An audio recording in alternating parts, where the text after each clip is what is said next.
Hello and good morning. Can I just check with the admin team? You can hear me clearly? We can, yes, thank you. Thank you. Okay, good morning. Hello and welcome to all of you who have tuned in today for this particular event. This is hosted by the Egyptian British Chamber of Commerce, and I'm the chairman of it. I'm Ian Gray, and I'm very pleased that you've been able to be here this morning. This is the second time that we're holding a briefing on the new export regulations to Egypt. And this is very much a practical session on NAFEZA and the CargoX platform. Today's event, we have got simultaneous translations. You will find at the bottom of your screen, there is a little world sign there which says interpretation. You can choose which channel you want, either English or Arabic.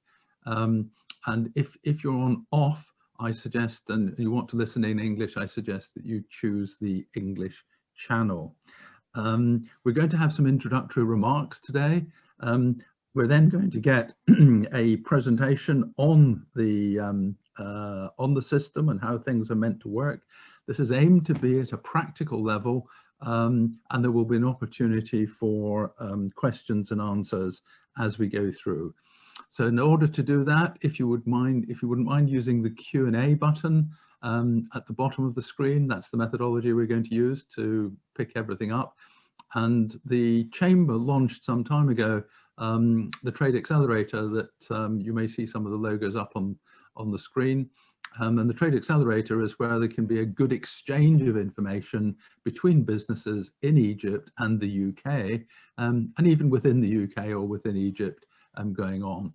So we've already had a couple of questions in on the Trade Accelerator, but I'm going to let all of our speakers finish their part before that. This morning, I'm particularly pleased to be able to introduce Sir Geoffrey Donaldson to kick off the introductions. The NAFEZA project, and for those of you who are not familiar with Arabic, NAFEZA means the window. It's the idea of a single window into everything that's happening. We're going to have the background on that from El Shahat Gatwari, who is the head of the Central Department of Customs and the first Undersecretary at the Ministry of Finance. We're then going to get practical guidance on the NAFEZA and the CargoX platform, from engineer Gamal Kotb, who is with us. He's the general manager at Mars Technology Services, who have built the platform. But I'm going to kick off by handing over to Sir Geoffrey. Sir Geoffrey, we know you well. You have been of great help to us as the Prime Minister's trade envoy to Egypt. But I think we have to say a particular welcome to you this morning, and how grateful we are to you for finding the time this morning, because in the events of the last 10 days or so, you are now, I leave you to tell us exactly what it is, because we're thinking of you now as the leader of the Democratic Unionist Party in Northern Ireland, but it seems as though it has to be confirmed. But since there are no other candidates, and you are the person who either is going to become, but we would like to congratulate you on behalf of the Chamber for being able to take up this role, and for you to find time this week when there must be so much else for you to actually deal with. We are really grateful to you for finding the time to join us this morning. So Geoffrey Donaldson, who is the Member of Parliament for Lagan Valley, and is de facto, he is already the leader, although his party is going to confirm it, he is already the leader of the Democratic Unionist Party here in the UK. So Geoffrey, if I may, I would like to hand over to you.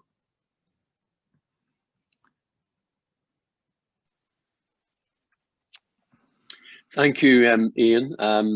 It is so good to be able to join you. Could I ask the host if they could unlock my video for me, please, just so that you can all see me if possible.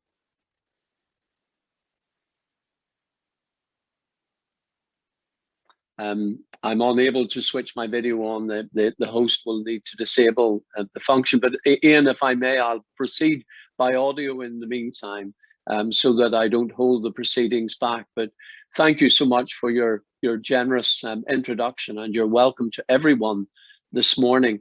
And yes, I've just been, or I'm in the process of being appointed as my party's leader, and hopefully after the next election to be the First Minister of Northern Ireland. So that will be quite a challenge for me.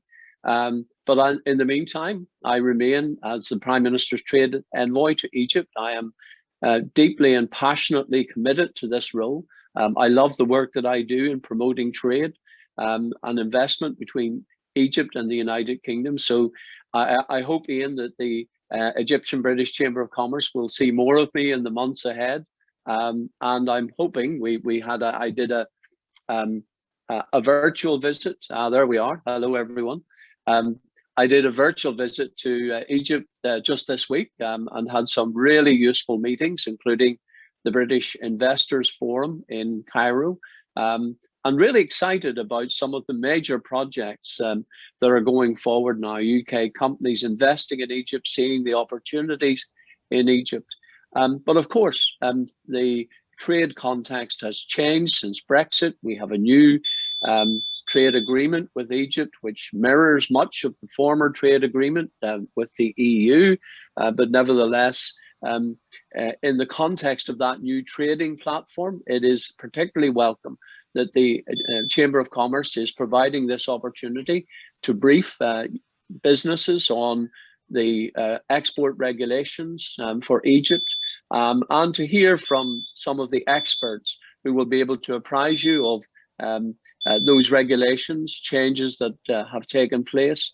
And the Chamber of Commerce is here to help you, to help UK businesses looking to invest and do business in Egypt to trade effectively. There have been major reforms in Egypt of the investment laws, and I believe a significant improvement in our trading, in the trading context within which British companies operate in Egypt.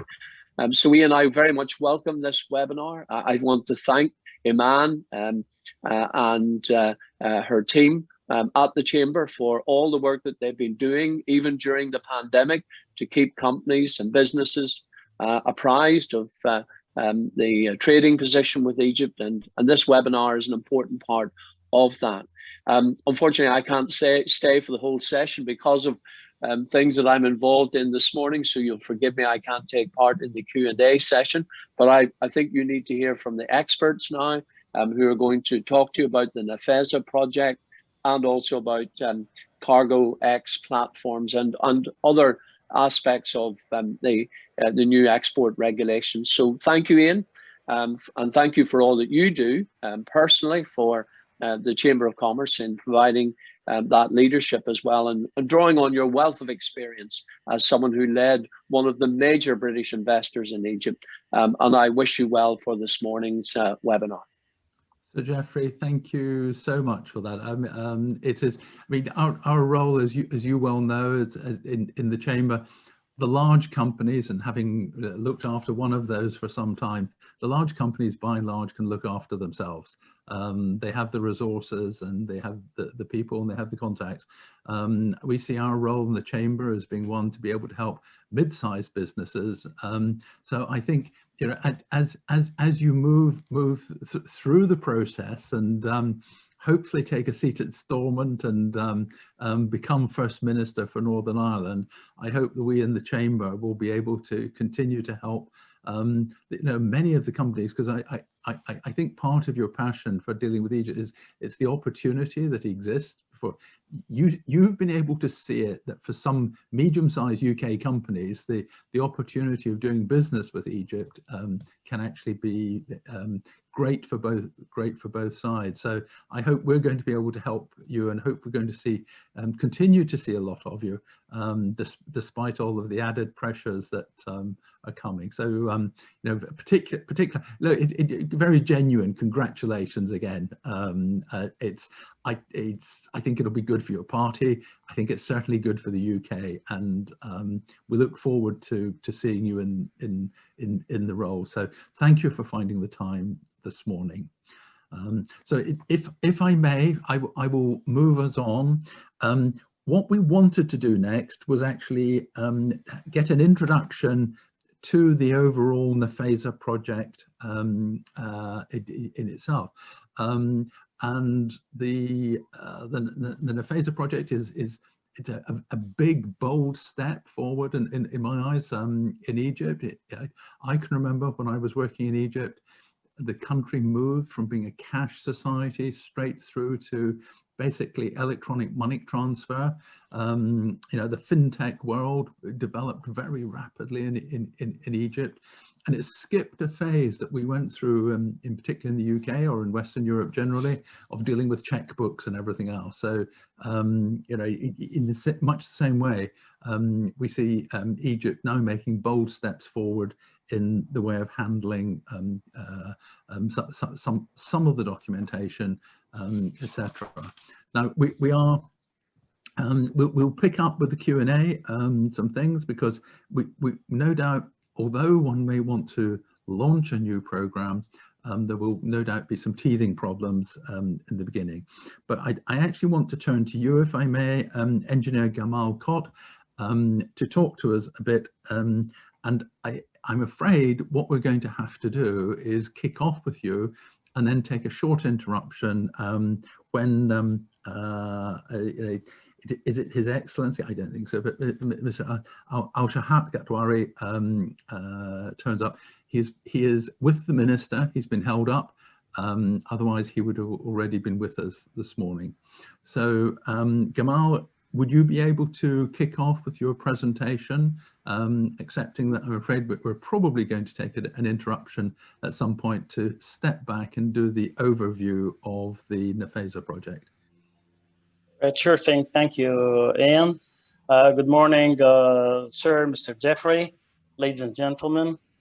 I'm glad to be with you here now. I'd like to walk you through a little bit of introduction about what NAFEZA is all about and what the ACI is, and as Ian explained, a little bit about the practical guidance of how to use the system itself. All right, to make a brief introduction, as has been stated with my earlier colleagues here now, Egypt is embarking on a major project to really tidy up its foreign trade businesses and procedures. We would like to see ourselves amongst the leading countries in the world regarding that field of business. And in doing so, we are relying so much on the information technology to help us achieve what we'd like to see to facilitate trade in a real manner. In this regard, my brief introduction to the project is about the following thing. As I said, NAFEZA is an Arabic word, by the way, for window. So NAFEZA is the single window project for Egypt concerning foreign trade. And it relies on information technology, as you would imagine.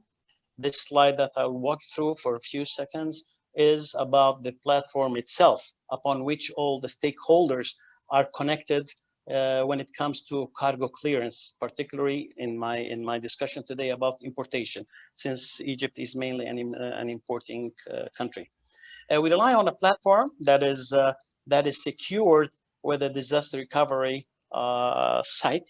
That platform actually hosts the IT systems of the major players when it comes to cargo clearance. I mean major players, I mean customs, the General Authority for Export-Import Control, and the National Food Safety Authority. Those three players cover about maybe 80 to 85% of most of the incoming goods into the country. This doesn't mean that they are the only players. There's others, as you would see in my discussion.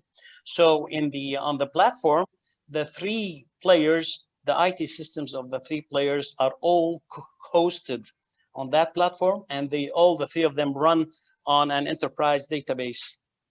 The reason for that is to make sure that the processing is so fast that data has integrity at all times. There is no discrepancy between any party and the other of the three major players.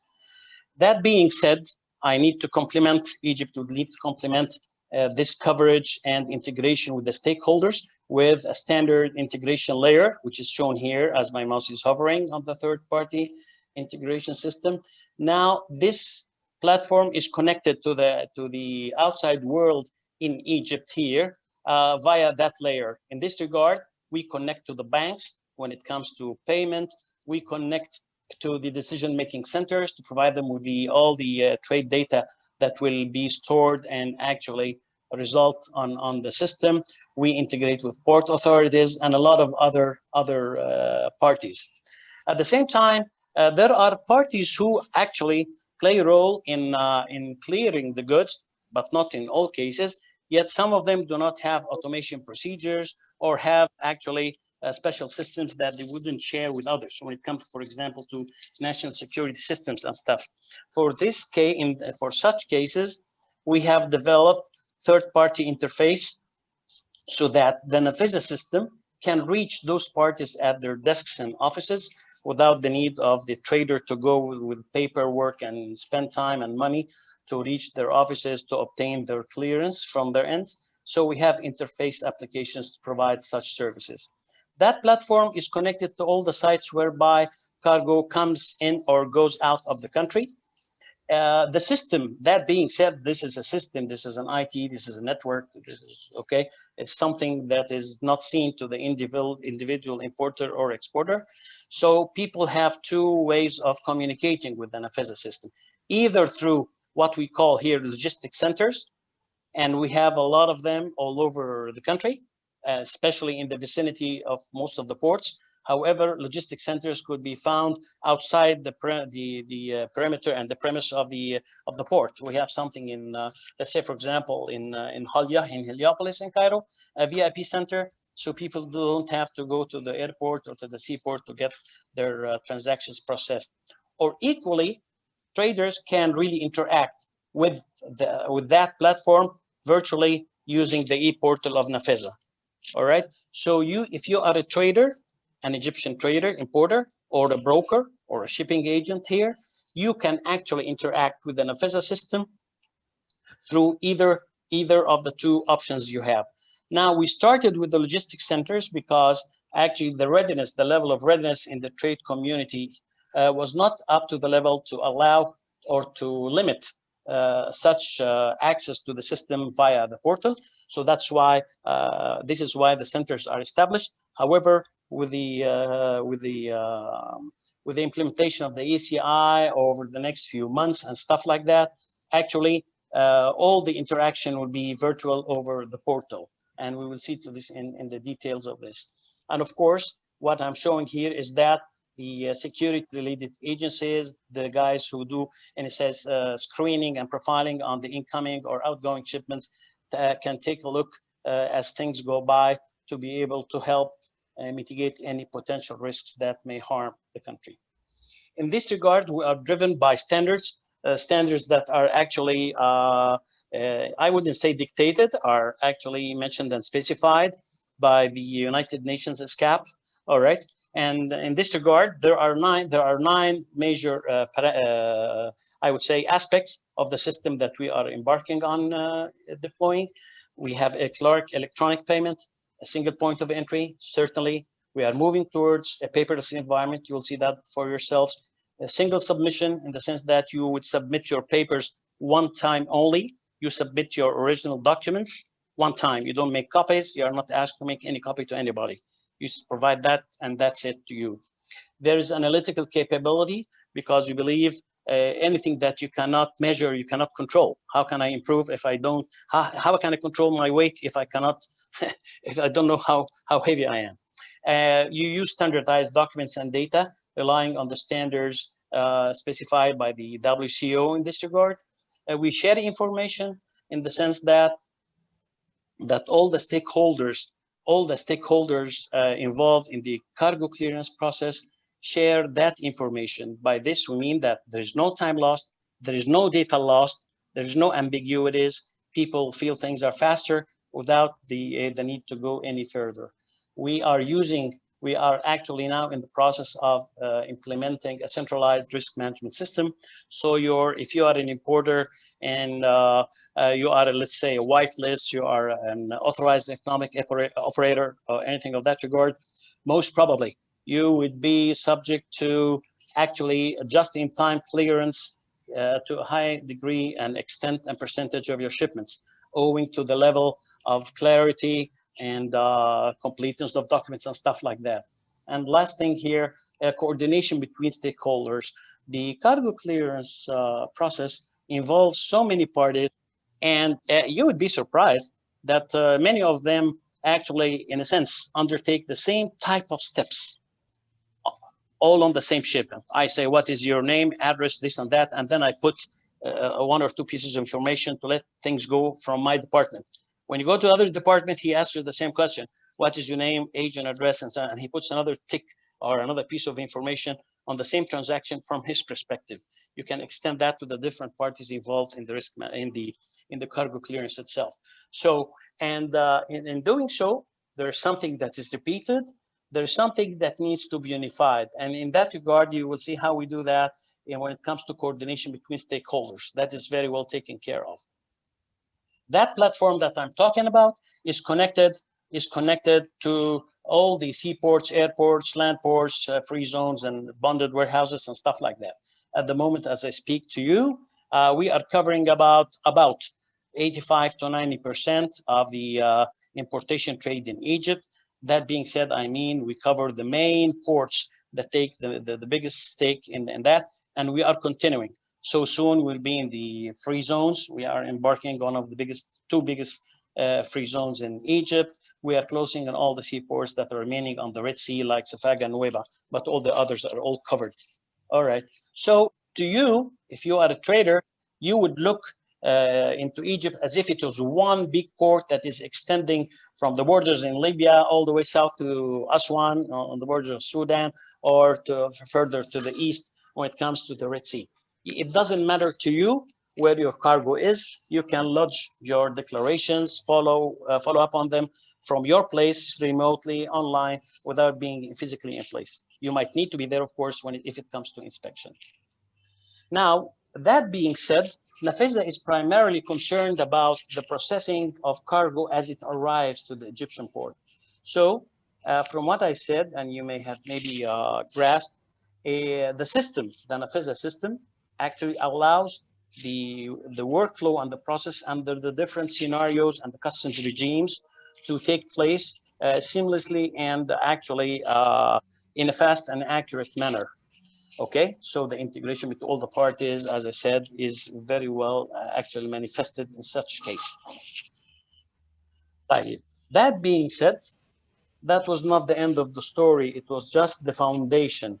So that the NAFEZA platform is actually the foundation upon which Egypt will really build on to progress and reach the goals that it's trying to achieve.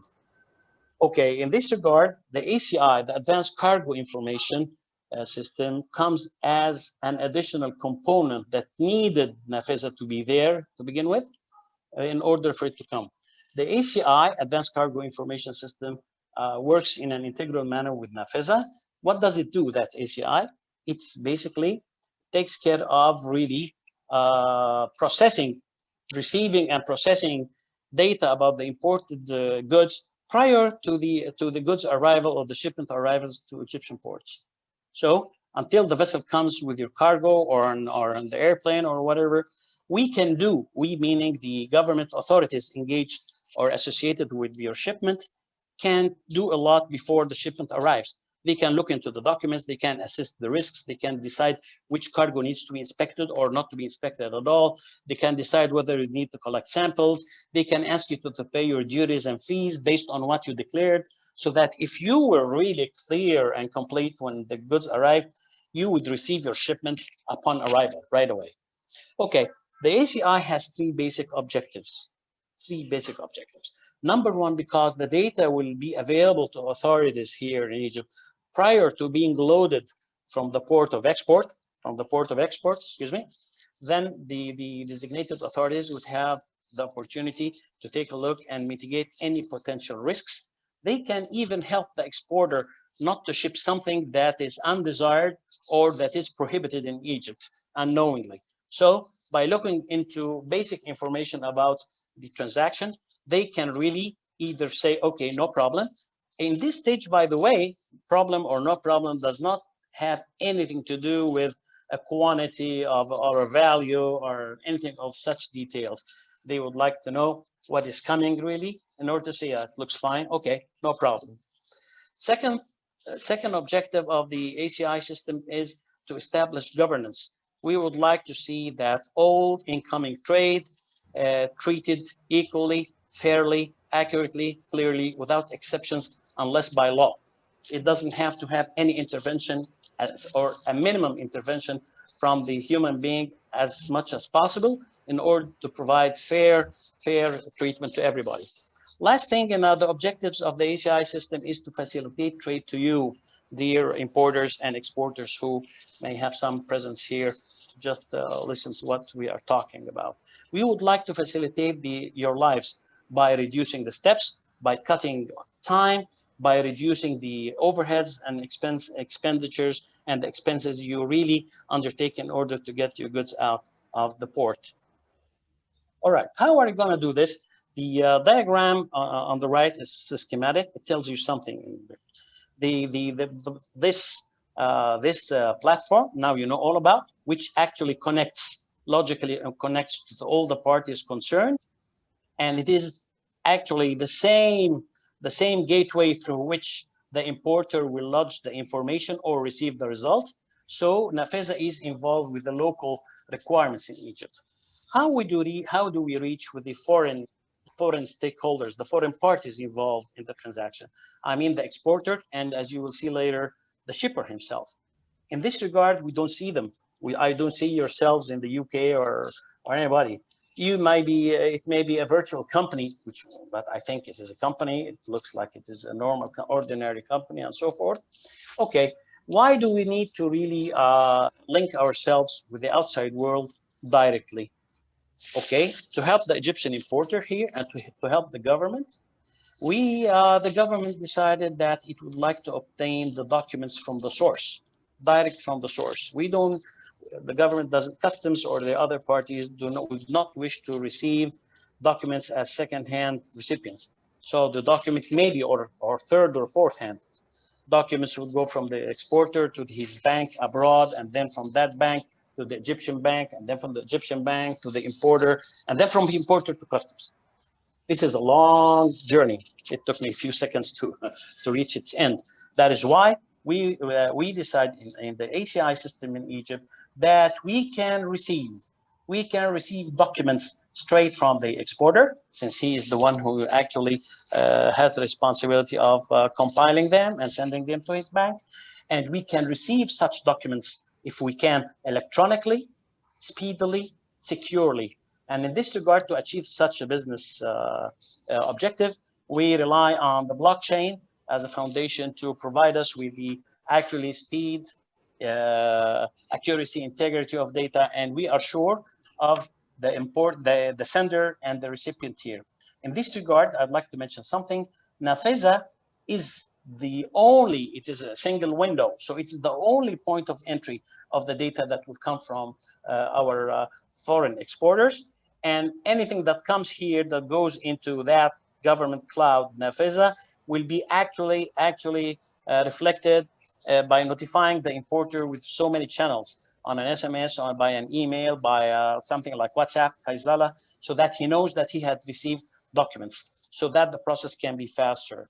So again, the interface or the gateway between NAFEZA and Egypt and the outside world is achieved via blockchain, using blockchain technology. We'll see the details. The ACI system is based on actually four major cornerstones. Number one, the data that we would receive prior to loading the shipment from the country of export has to carry some characteristics. Number one, the trade partners have to be actually identified accurately. So the exporter definitely is a company. That company is registered in his country, in our case in the UK. It may have the VAT ID, or it depends on your system, a commercial registry number. And that number is important to us So rather than saying Ian or whatever, or Jeffrey Donaldson company for trade, I'd rather have 1, 2, 3, 4, 5. By the way, that is the VAT ID or the commercial registry number, and that is the name. So that if somebody, while lodging data, has really simplified the name, should just set the Ian for trade. The Ian for trade is not the proper name of the exporter. So we need to identify the exporter accurately. We need to identify the importer, Egyptian importer here in our country, accurately. This is number one. Why? Why are we seeking this? Because from a risk mitigation prospect, there's a lot of shipments that came in the past and still come till today, which carry in a sense unknown identity of the importer nor the exporter. So if something went wrong or it was unclaimed for some reason, the recipient here found that it is risky for him to come or approach this shipment. He leaves it unclaimed in the port. They opened this thing, they found something that's undesirable, or it was like, what do you call them? Wastes, okay, something. There's a lot of things that the government really has to deal with when it comes to these things. So, and when they look into the name, it would be Gamal Kodo. Who's Gamal Kodo? There's 550 person with the name Gamal Kodo. Who's the exporter? Who's that? They say Ian for trade. Who's Ian for trade? We couldn't approach anybody. So identifying the trade partners helps identify exactly who is sending to whom in Egypt. Second type, he's sending what? When it comes to what,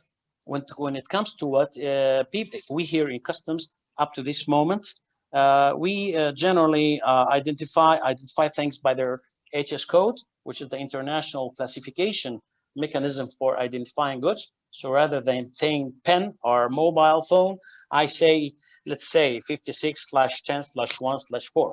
This is of course something, it's not correct, but it's something like this is the HS code.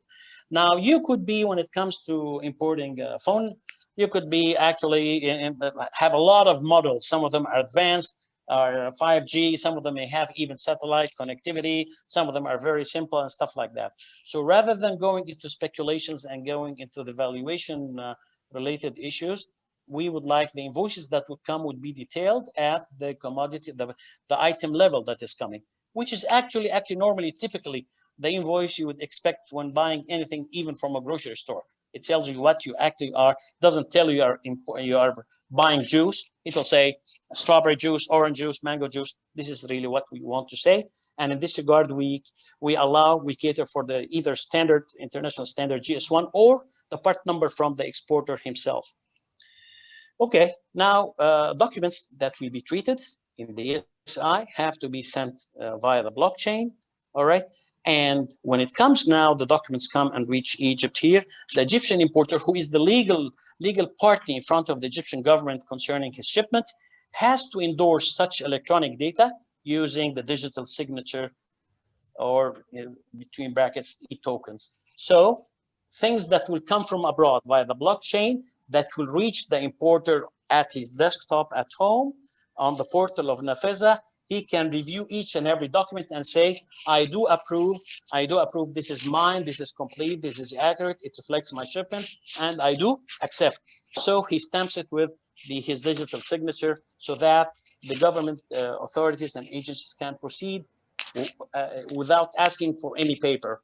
If he would like to receive original documents, he can keep them at his office for any possible potential future audit, if that would happen. Now, the cycle in full here to take you through, the Egyptian importer at the very right here, I'm hovering over it, has a token himself. He logs into the NAFEZA-Portal, and he actually inputs basic data about the shipment to come. Who is the exporter, which country from, and he would put in a simple description about the shipment in general, and he would put the items that he would import, but not at the detailed level that I mentioned a second ago. He would put it at the HS code. Now, some of you may have experimented the system over the past few weeks. From the feedback that we got from the trade community here and abroad, actually it was agreed and approved by customs that we will not need to request any details on the items at this stage. We will just suffice with by knowing the tariff HS code of the type of cargo that is coming, in order to do the screening and the risk assessment, initial risk assessment that is required. Within 48 hours, your data that you have lodged will be granted a unique identifier of the shipment. Shipment meaning you as an importer from that particular exporter from that country with the HS codes that you have specified. This number will be like the summary of what I said in this regard. That ACID number needs to be stipulated on the main documents of the shipment, so that when documents come to us, electronic in the sense of being a scanned image of a document, they have to carry that ACID number, so that that document will not be used intentionally or unintentionally to clarify something, another shipment for the same trader from the same exporter wrongfully. All right. So the ACID number needs to be stated on the bill of lading, on the invoice, primarily on these two main documents, just to make sure that the procedures would be carried out accurately without any fault. That number, by the way, is passed early on to the banks, because there will be an intervention of the banks at the very end. For those of you who import, they know that. And at the same time, a message will go from NAFEZA to the foreign exporter who was actually mentioned on the declaration, that the simple declaration that the importer said, or actually lodged early on. Okay. That is, I'm asking a question. Okay, now I'm lodging in a new shipment that I'm planning to receive shortly, and the system asked me, who are you importing from? And I said, Mr. X, whatever, company X, or 1234 in UK, which is company X. I meant that company. How would you know about that company? Where did you get the data? If that was the first time that company is actually sending any shipments to Egypt. In this regard, that company X, or 123 in UK, company X, should have registered initially on the blockchain itself, on the portal of the service provider we are relying on for blockchain services. He has to register himself on that platform. Why? Because that Mr. X will shortly send us documents and data to Egypt, to the importer, as I clarified early on. So that is why we are encouraging all the trade partners in UK, in our case today, to really register themselves on the CargoX blockchain. Why? Primarily to get themselves ready to send something when they decide and start to send something to Egypt. That will be a mandatory thing. Otherwise, your counterpart importer wouldn't be able to put in the basic data about that shipment. Why? Because he's unable to really specify you as an exporter. I cannot ask you to put a name. That's not sufficient.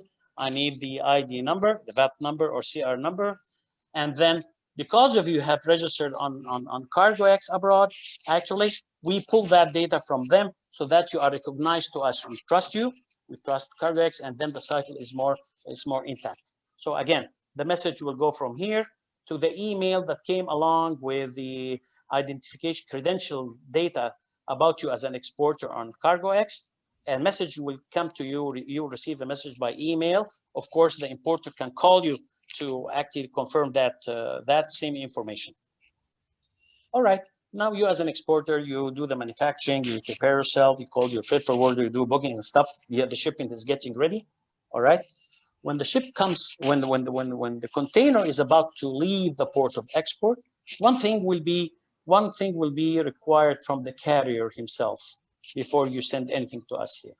The carrier, we need to safeguard the carrier himself abroad. Now he will be putting containers for you and the others.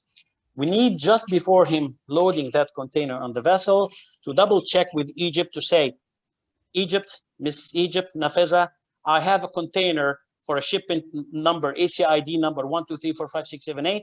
Part 1, the exporter is UK 1278, which is Thompson, whatever, and Egyptian importer is 787878, which is Gamal code for importation in Egypt. He will send, there's an electronic way of communicating with us. He can send, I mean, the carrier can send the full list of such shipments he's planning to put on board that vessel, so that electronically within seconds actually is all verified. So it comes verified cargo list. So if it happens that that carrier is receiving a container that he was planning to put on board, and the identification number of the shipment is not recognized in Egypt because of various factors, the number would be right, but the partners are not. So most probably that was a wrong number, or it could have expired, or whatever. If something is not straight, we'll advise to the carrier, say, please don't take that container at this point of time, it's unrecognized.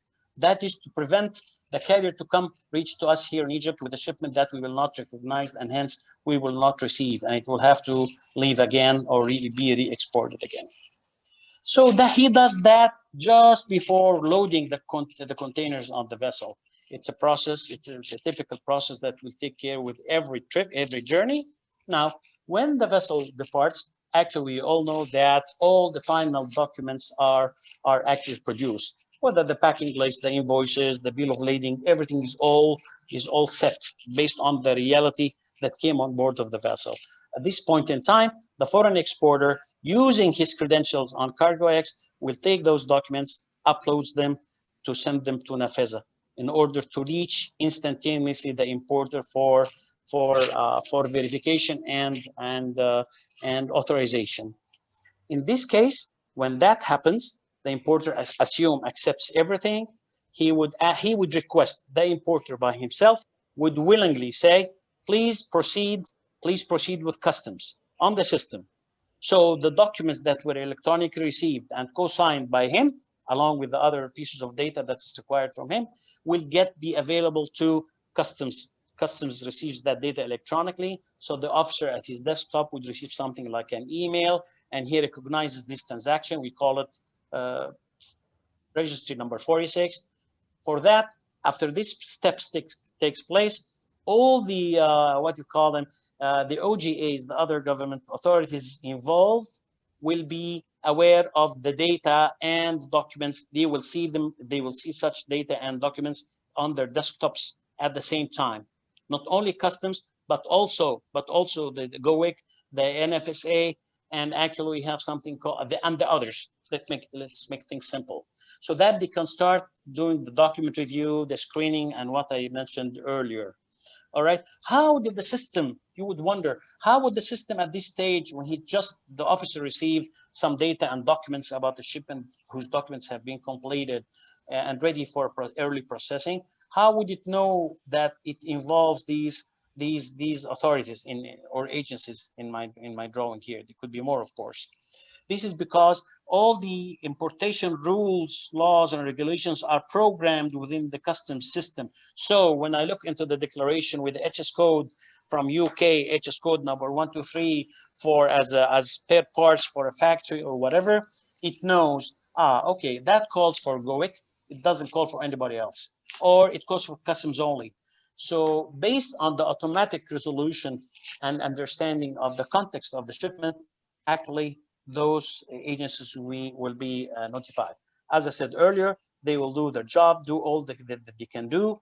At the end of their job of doing the document review and stuff, you will receive a message to say, based upon your declaration, if everything's okay, you should pay Egypt the following. You will get one bill that contains all the revenue items for customs based on what you declared, all the revenue items for GOIC if it was there, if it needed the intervention of GOIC, and so forth. You will get one consolidated bill or invoice for payment. You have all the right to continue and pay. So then you are ready from a documentation standpoint, you are ready. So by the time the vessel arrives, okay, you are all clear and all set. Will just be made to double check that what you have declared was right. If there was no inspection required, then you would receive the shipment right upon arrival.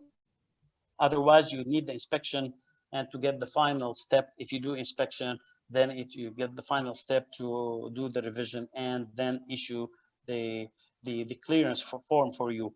Why there's nothing else? Because you paid already, and everything has taken place earlier on before the vessel arrived. In order, I'm getting close. I just wanted to make it very clear to you as much as can be. from the importer standpoint, he needs to do two things. He needs, number one, to register himself as a company on the NAFEZA-Portal. This is the English version of it. Of course, it's meant for Arabic, but it can work for Arabic and English. So the importer needs to create a main account for the company, and he needs to establish staff accounts for his members. The company has an account, and then underneath it has all the staff members who will have access to NAFEZA to lodge and follow up on their declarations. All right. Similarly, on the other hand, in addition, to that, the Egyptian importer needs to apply to get an e-token for digital signature. Why? Because he needs to sign the documents that he will receive electronically. He needs to sign them digitally, because the government is not going to ask him about documents. So in this regard, he needs to really say that I approve using his digital signature, which is recognized by law. On the other hand, the counterpart exporter needs to register. So the shipper and the transporter and the shipper or the exporter himself need to register themselves on CargoX. Why? On the blockchain platform. Why? Because without that, they will not be recognized when the ACI application data is created, and they will not be able to send anything digitally to Egypt. All right. So that part is very needed in order for them to be recognized, and then the document and data transfer is easy. With this, I'd like to make a stop, and to give you all the liberty to ask the questions that you would like. I hope I was clear as much as possible, given the time that I was allowed. I hope, and I think I exceeded it by. Thank you. Gamal, I think on behalf of everyone, thank you for a very comprehensive.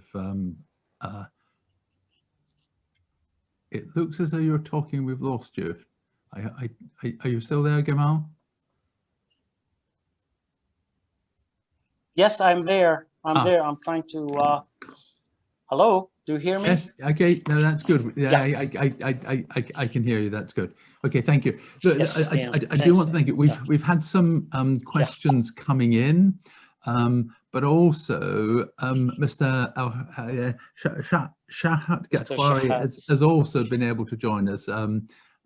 He's managed to get back from his meeting with the minister. So if everyone will bear with us, what I would now like to do is we'll take a short pause on some of the practical issues.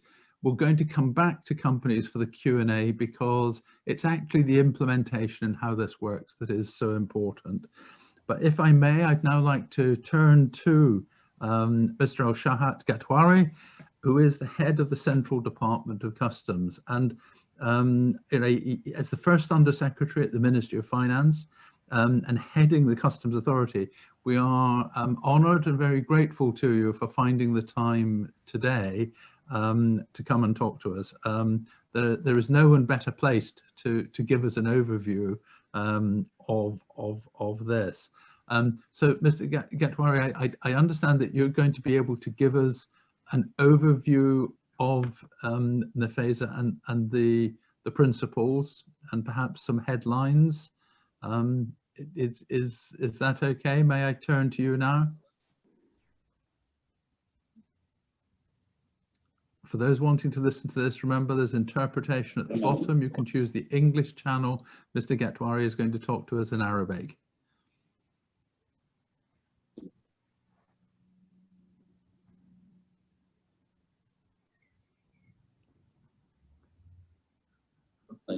صباح الخير. أنا أولاً برحب بالسيد. Good morning, everyone. Sir Jeffrey and Mr. Ian, good morning. I'm so sorry for the delay. Actually, it was out of my hand. It was an urgent obligation. I'd like to express my pleasure to be participating with you in the meeting of today in order to identify the most important challenges that are facing exporters when dealing with the system of trade in order to work for the sustainability of foreign trade between UK and Egypt. I'd like here to say that MTS company is a technological arm of the Egyptian Customs Authority and the Ministry of Finance, and we have started to work on the implementation of the NAFEZA program and the ACI system. And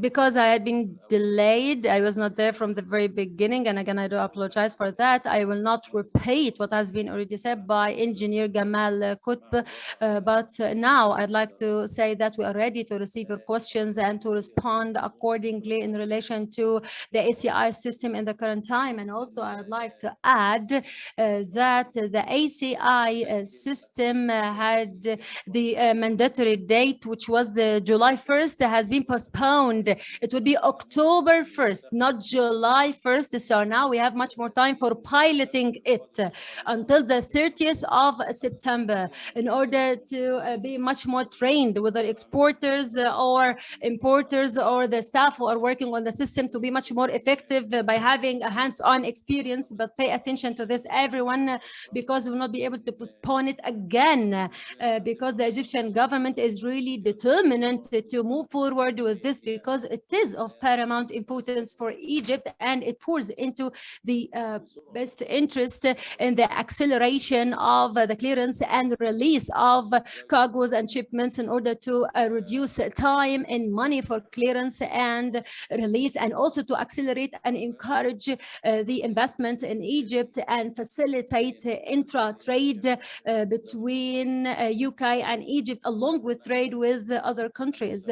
And we do hope that you do help us in this by paying attention to this new system and taking it seriously, so that we would be able to improve the ranking of Egypt or the situation of Egypt trade procedures in order to be much more effective. By this, I'd like to thank you so much. I'm waiting your questions, comments, or feedback.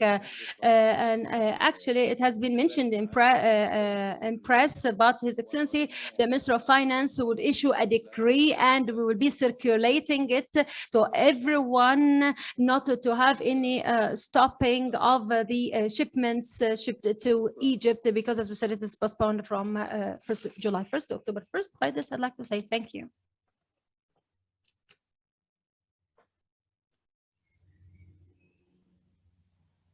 Mr. Ian, it seems you are speaking while your microphone is off.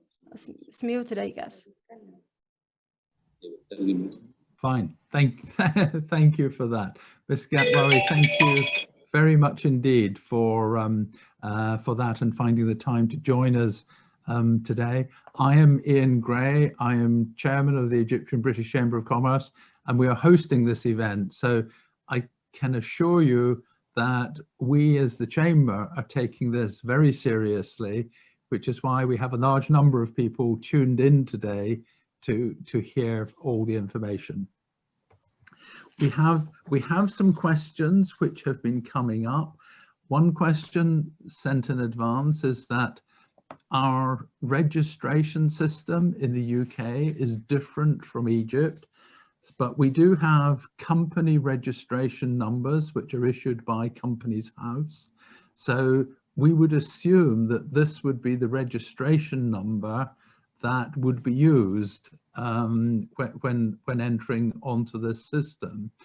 And one of the questions I think on this would be, where do we look to get clarification? Because obviously from the UK, we want all companies to do the same thing.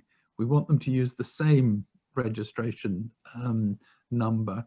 And is that something that the chamber should be helping with? Or is this something that there is a point of contact with the Egyptian customs that we should contact?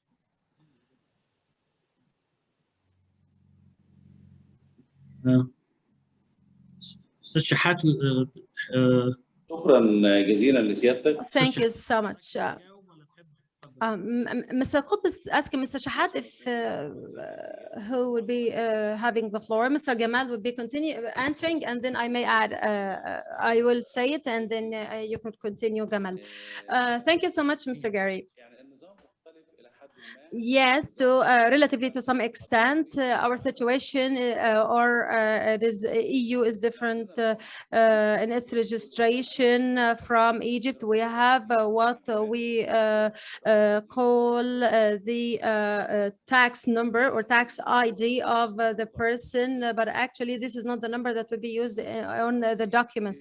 The Egyptian importer, they get to NAFEZA and they put the data of the importer himself and of the shipment, and they would be actually recognized through his number.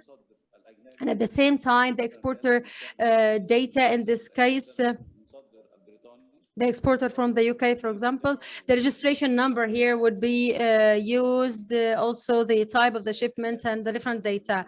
So the system in Egypt gives accordingly an ACID number, and for each shipment or each cargo, for each importer, ACID is a 19-digit number. هو الحقيقة السؤال بتاع Actually, Mr. Gamal Qutb continues the answer in relation to your question, sir, but we have lost Mr. Gamal for some reason. So for each shipment, there would be an ACID. It wouldn't be like a fixed number for the importer himself. It's not an ID for the importer. It is for the shipment. So this is the ID of the shipment itself. So it's sent to the carrier. It is sent to the shipper, exporter. So because it needs to be placed in the different documents, the commercial invoice and things like that, so that it would be uploaded afterwards to the blockchain. So that to be sent to Egypt. Mr. has explained. Concerning the British exporters, it is very well acceptable to use the registration number per your standards. So all the British companies will be using the same standard or the number from the issuing authority, and that is very perfectly well. By the way, we have British exporters already registered on CargoX, and they are by nature, of course, by default, are on our database at the moment. So to cut it short, yes, you can, of course, since UK has a different company registration practice, by all means, that is very well acceptable. Okay, no, thank you for that. When it comes to the Egypt.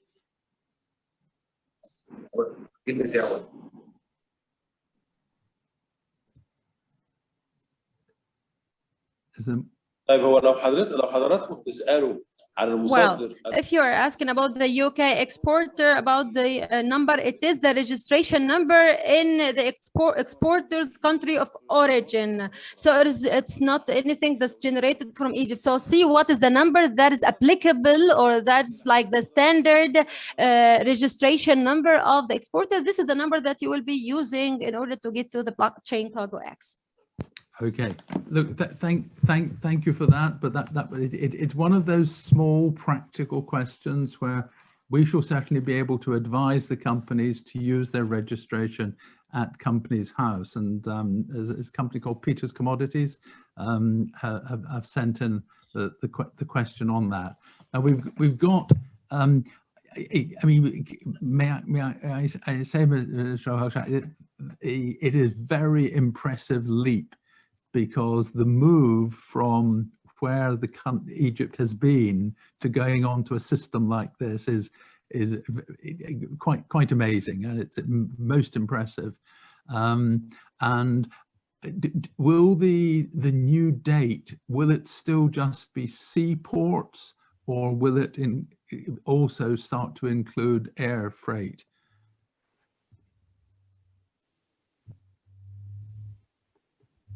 المقصود الموانئ البحرية فقط. Only seaports for air freight and road ports, or this is something else. We are here speaking about the seaports in particular. Okay, thank you. we have been told. الموانئ الجوية بعد ما يتم النجاح في الموانئ البحرية. For the air freight, it is after assuring the success and verifying the success with seaports, because most of the imports are coming through the seaports. Yeah. So when it's successful there. Okay, we have got concerning seaports only at this stage, and yeah. Okay, no, look, thank you for that. And things like there is this ACID number which is going to be issued. Will it have? I mean, these are very detailed questions, and I'm sort of hesitant to ask you, Mr. Guattari, on this. But the ACID number, does it have an expiry date, or will it last forever?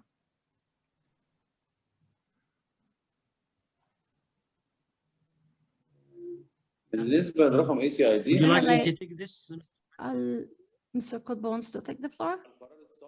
الساري. Based on the decree issued already, it is 3 months, but the business community asking for 6 months, and we are to be responsive. So it would be a 6 months based on a decree from His Excellency the Minister so soon. So it's now 3, and it would be 6 months expiry date. Okay. I have got, because I'm afraid I'm going through the questions that our listeners are raising, and there is a company who have registered with CargoX. They have been given an ACID number, but it looks as though none of their clients recognize the system. So this is probably part of a new system and getting it registered. Is there a central point that people can contact to talk about the problem, or is this something that perhaps we as the chamber can help with?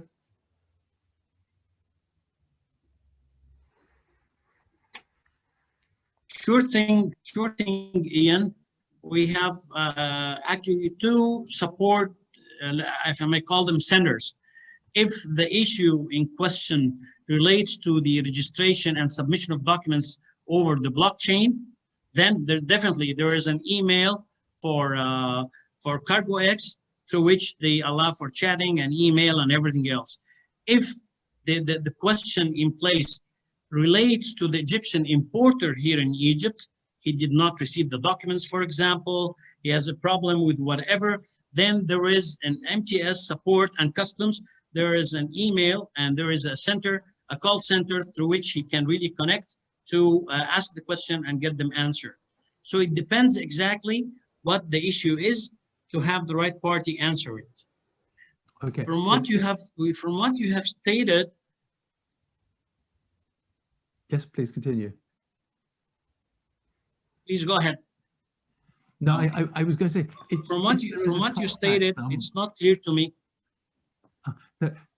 If it's possible for you to be able to share this information on these contact details, then as the chamber, we will make them all available Sure. on our Trade Accelerator for people to be able to find out what's going on.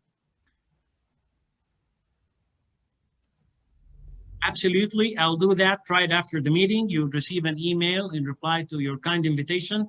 You'll have all the details so that they can just copy and paste them on your Trade Accelerator system. That would be great, because this is a system which should make it easy for everyone to know what's going on between the UK and that. Okay, so may I ask, I keep seeing the wrong name, Mr. Guattari, on that. May I ask, what is your biggest worry on this system? Okay. استاذ شحات عايز انا اجاوب ولا حضرتك تحب؟ Mr. Kutba is asking Mr. Shahat if Mr. Shahat would answer. Mr. Shahat saying the whole system, any new system would face challenges. if we'll be afraid or concerned about challenges, you will not do anything new. So any new thing would face obstacles, but we are ready for that technologically through MTS and those who support us there. We are ready. We're ready to solve these problems, and that's why we are starting with only seaports because it takes some time until the arrival of the cargoes or shipments, but for air it would be quicker. So we started with sea in order to see the challenges and solve them. Mr. Kod was adding. Actually, answer to the question. I'll answer the question from the implementation side. My biggest worry is that our counterpart exporters abroad are not that ready, or in many cases, from what I reckon, through the direct communications with them, they are not at times ready to send data and documents electronically. Okay, what I mean is, Egyptian customs now is requesting that the invoice itself is not a scanned image of the physical document called invoice. It is data as if it was an Excel file, assume. I'm just trying to simplifying it, all right? Yeah. Or an EDI file, technically speaking, and something for integration with other systems. I would wish that our counterpart exporters get ready for that, because that has a tremendous impact on the cycle from both aspects. Number one, it does not request paper at all. It does not require an officer to look into the data on the system, compare it with the document to make sure that nothing was left out, because the computer system in customs will process things as data is stored on it. So if I have two sources of data of the same thing, then definitely I need to put an extra effort to make sure that what I'm using on the system reflects the actual document itself. So by sending the invoice electronically, I mean in data type of format, like Excel, like Word, if it was a document, that will enable the Egyptian customs system to absorb the data and put it into the system and the database in few seconds without a glitch, without any mistake. So the readiness of the British exporter in that regard is so crucial to that. That is, I would say, from my end, that is my biggest worry. And I would really, really urge the British exporters to take positive actions towards satisfying this requirement, to really make at the end a very seamless journey when it comes to doing business with Egypt. Thank you. Gamal, thank you for that. I've had 2 or 3 questions come in, which I think is probably a UK issue, but it looks as though very few of the UK banks are registered on the system. So it looks as though we're going to have to do something on that. And I think we would certainly, I mean, as the chamber, we will work on this. But we also hope we can work with the commercial office at the Egyptian embassy, you know, to actually push for UK banks to be there. National Bank of Egypt, their chief exec in the UK is one of our board members. So we will engage with him to see what we can do about getting the financial institutions wound up. I'm very glad we have until the end of September. Can I please clarify with regards the date, that the 1st of October date will be the effective date for goods arriving, or will it be for the date of the order? We were told before that for the implementation on 1st of July, it would be the date of orders being placed, 1st of July or later. Will that also apply for the 1st of October?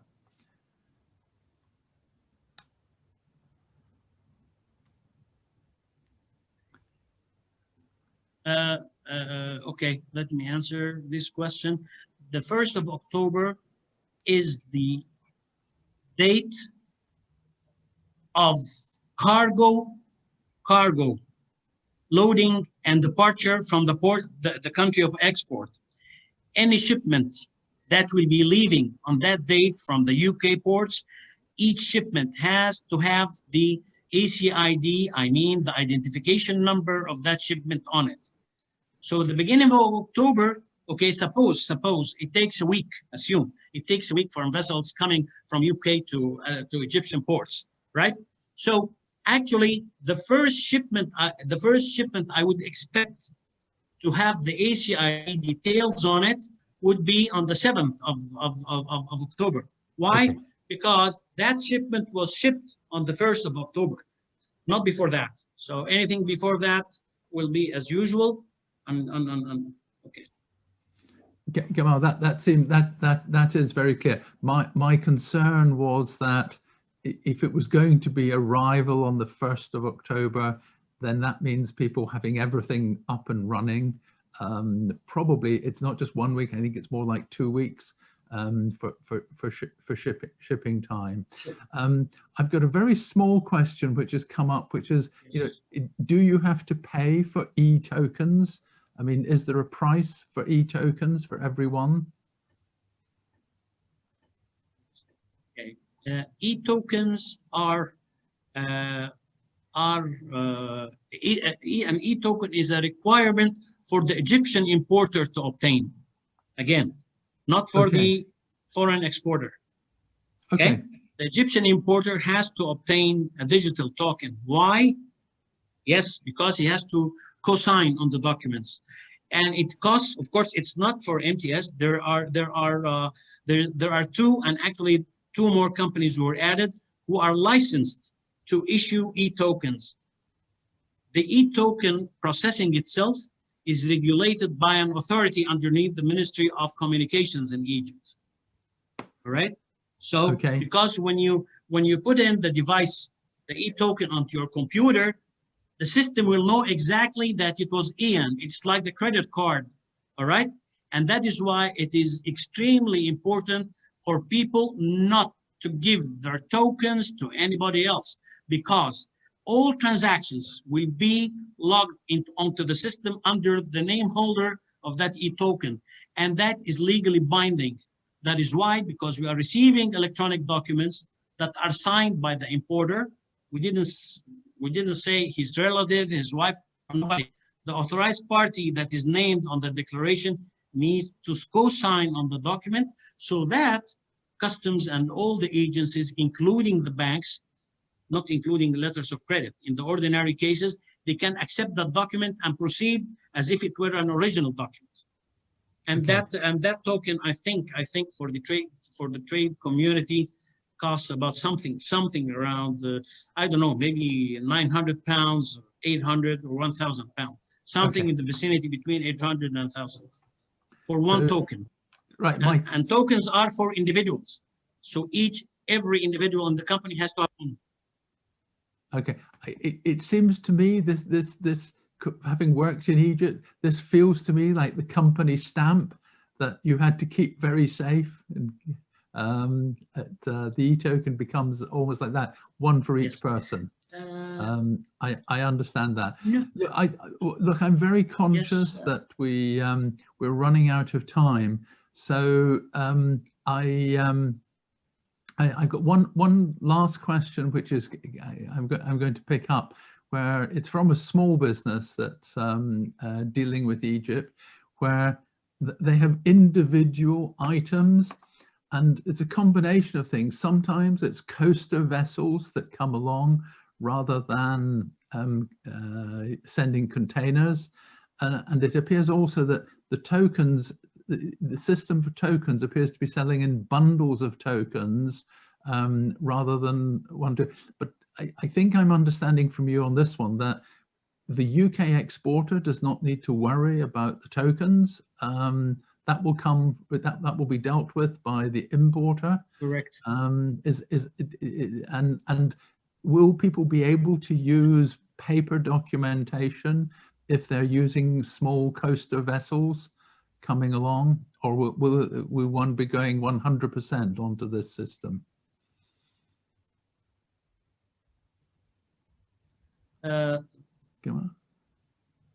the target is, of course, to be automated 100%.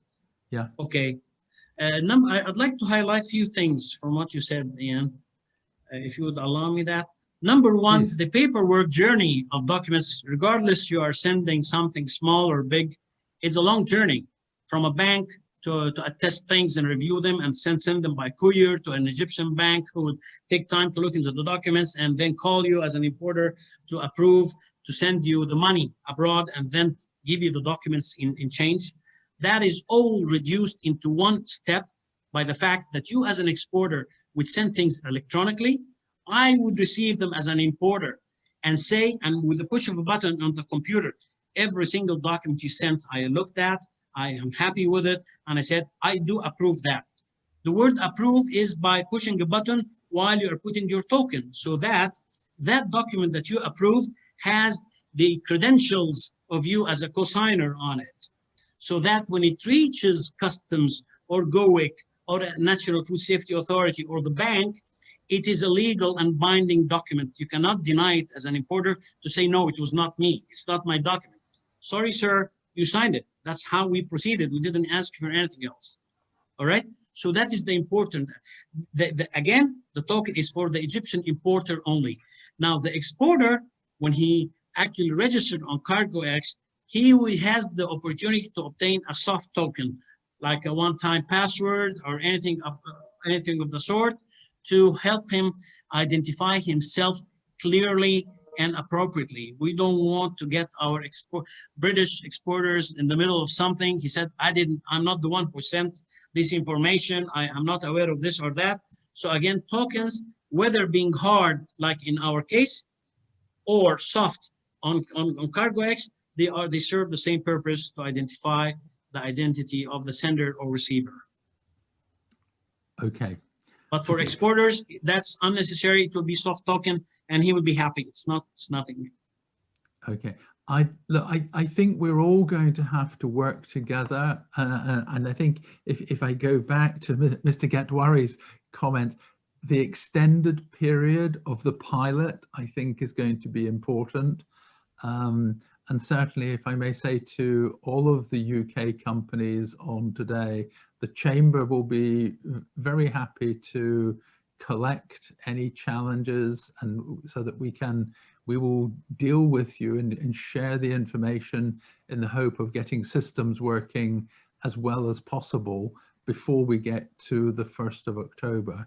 In the meanwhile, we're going to have to continue, obviously, with our existing processes as we work through this and make it up. So, I mean, we as the Egyptian British Chamber are certainly very happy to do everything we can to, one, keep business running as it is today, and deal with all the documentation, and secondly, to actually help facilitate this. I think that I'm very conscious that I've run over time for those who are wanting to participate. I'm also conscious that I'm using up your time, Gamal's, and also yours, Mr. Gatwari, and we're really grateful for the time that you have given us this morning. I think we admire the moves that Egypt is making. I think it is exceptional. And we just have to wish, I think we have to wish all of us good luck as we go forward and work together with a spirit of cooperation to make this work as well as possible. So Gamal, is there anything you would like to say to close? I would like to make a few recommendations, 4 simple recommendations. Please. I am urging the Egyptian trade community to register themselves, to prepare themselves for really getting involved in the ACI system, which they will really have to abide with by the beginning of October. All right, I urge them. There's nothing that will be obligatory at this today. In 90 days, trust me, they will find themselves in a serious position. Of course, for the Egyptian importer, number 2 is the obtaining of the e-tokens. All right, and from the counterpart, British exporters, I would urge them, please, to register on CargoX. At the moment, they can register and they can feel very happy that they are ready, that when time comes, it will be a simple process for them to send the documents that they need to send. Now, third, for the Egyptian British Chamber of Commerce, I can see that you can help in your members, your chamber members, the member companies in the Egyptian Chamber of Commerce. You can facilitate the importer registration process to the Egyptian community here, who are members in the British Chamber. We can agree to the details of that. I assume we can. If you would give us the contact information of someone who we can really coordinate with him and illustrate with him how he can do to help out with your members, that would help a lot. We can facilitate things to you as MTS, so you can do one thing to facilitate things to your members. We will take it and we will continue to provide them with the registration, activated registrations, SAAP. By the way, this experience is taking place already with the German Chamber of Commerce. They are really doing this for their members, and it is playing, and it's an effective way. And I grasp this opportunity to extend my hand and actually offer you the same thing to better help your members, and at the same time help us as Egypt and MTS and the Ministry of Finance really help our customers be on board as early as possible. All right. Last thing, please, those of you who are registered, importers and exporters, please be so bold. Try simple shipments. We will monitor them. We do monitoring. We have people looking and watching for every single thing. I will be sending you, as I promised, Ian, I'll send the contact information support in CargoX and ourselves. Anything that goes wrong, let us know, because this is the only way we would learn from the mistakes, from the things that we did not consider or anything else before the beginning of October. We need your support. We need to give the confidence, so then it's a win-win situation. Thank you. Kamal, thank you very much indeed. So, Mr. Gatwari, is there anything? I hope we can be helpful to the customs. Is there anything that you would like to say to the audience today, as a closing remark?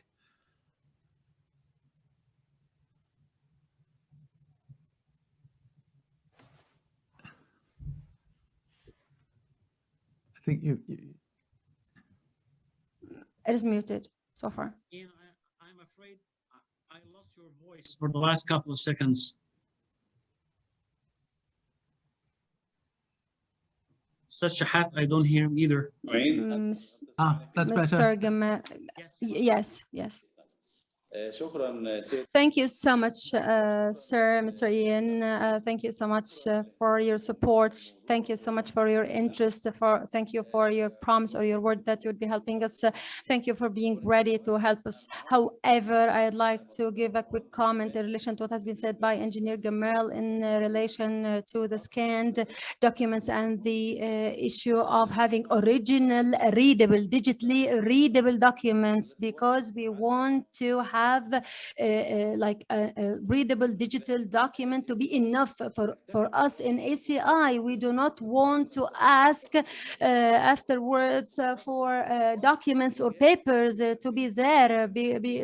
Now for the pre-clearance, we are taking steps already. So we hope that here because the point of having scanned documents, and then you ask if this is the case, you would be asking the importer to provide you with the original documents for the pre-clearance. And in this case, for scanned documents, the e-token can be used by the importer to say that, yes, this is a scanned document of the original document, but we hope it would be readable. We would receive readable originals through the system. And anyway, thank you so much. Thank you very much for that. Look, I think I have learned things today, and I think that one of the things, I mean, Karen, who works at the chamber, has just put up a thing saying we'll have a follow-up session. out of today, we've got some good questions from UK companies, and I think there will be some concerns. So if I may say to the UK companies, we would hope to run, we'll run something very similar, maybe in around about a week's time. After you've had a chance to think of what you have learned today, we will run another session just to take questions that we can help bring things together, and so rather than ask Melissa to get worried to be here again, rather than ask Gamal for something which is open-ended, we will look to start bringing information and questions from our members. So we will organize something in about a week's time. We will bring that together, and then we'll come back. We would like to work with you to help make this work, because that has to be the best thing for Egypt, and the best thing for all of our members and the companies in the UK. So if I may close this session this morning, thank you all for participating. Thank you for coming in, and we'll try and capture as many of the questions as possible and make life as easy as possible going forward. So I look forward to it. We have the trade agreement with Egypt. Let's make full use of it. And hopefully this will also help Egyptian companies deal with the UK as well. So thank you all this morning, and we'll certainly do everything we can. So thank you, Gamal, thank you. Most grateful to you for your time. Thank you, Ian. Okay. Thank you.